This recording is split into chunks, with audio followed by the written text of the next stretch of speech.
Hi, this is Jeff Holsinger. I want to do a quick overview of my 339 build, and I'll just go through things very quickly.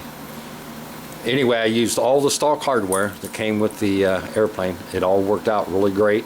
All their ball links, push rods, screws, and etc.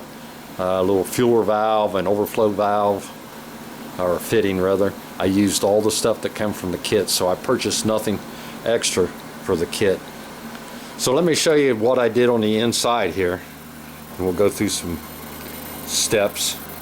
Anyway, I'm using a Spectrum receiver with an AS3000 gyro. It's right there underneath the blue fitting on the UAT, a BVM UAT. I'm running 3 satellites, one satellite there, one satellite up here in the nose, and another satellite back here in the tail section. So the 3 satellites plus the internal receiver that's in the base unit itself, and you can see the antenna wire right here. The other antenna wire goes below the carbon fiber plate and exits the bottom of the airplane. The only thing I really kind of did different here is I painted the inside of the intakes just to give them more of a finished look with flat black paint, and then a little bit of a texture paint over top the flat.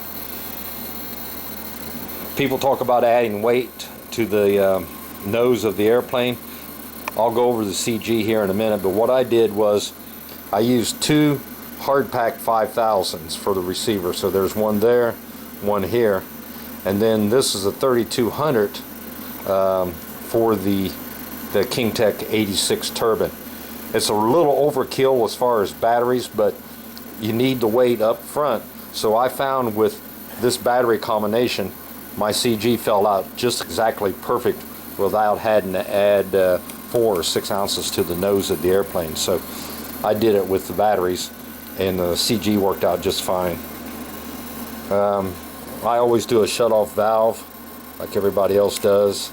I usually just do one that, instead of being hard mounted, I like these little ones here. I'm about to run out of them, but they really work out good. They're from the JetCat days.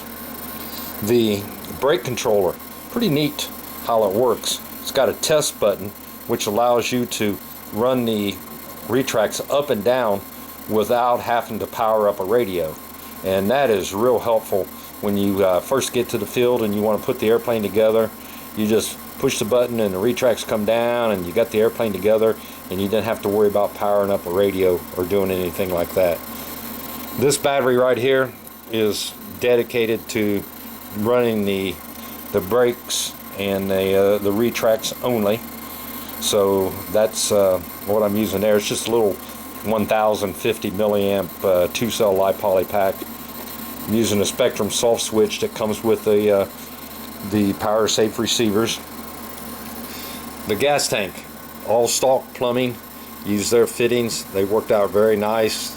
Their dimensions for the clunk line is just perfect. It's got this aluminum plate. Everybody knows if you built one of these, it's underneath of it.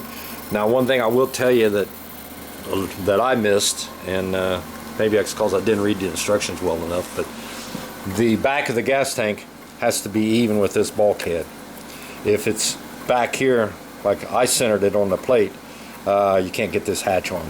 So just make sure the back of the gas tank's even with this bulkhead, and then the hatch will drop on. Coming back to the back of the airplane, this is the King Tech K86. It's fairly new. The only thing I had to do here was you have to add a little bit of marine plywood to be able to run the screws through, because the stalk rails are not quite long enough to shoot screws in. So real easy fix, just scab on some marine plywood and put a piece underneath of it so you have plenty of anchor to screw to.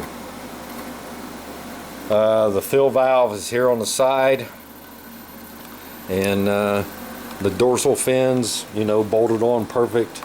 Everything really, I mean, it only took 3.5 days to build this, and most of it was wire tying all the radio stuff up. The actual build went pretty quick. I probably got more hours in running and routing of the wires and the hundred of wire ties that you got to use to do it with this thing. So anyway, that's just my quick overview of the 339. No, I did tell you I was going to tell you where the CG is. Get a buddy and have him come over and help you. But I found that my CG is really just forward of that screw. So not quite the very tip of the wing, but maybe a ½ inch forward of that screw. You and your buddy pick up the nose right there. With the UAT full, the tank empty, that's where my CG's at with my battery combination. So if you guys got any questions, just drop me an email or something. Maybe I can answer them. I'm no expert on this airplane, but this is what I did when I built mine. Thanks for watching.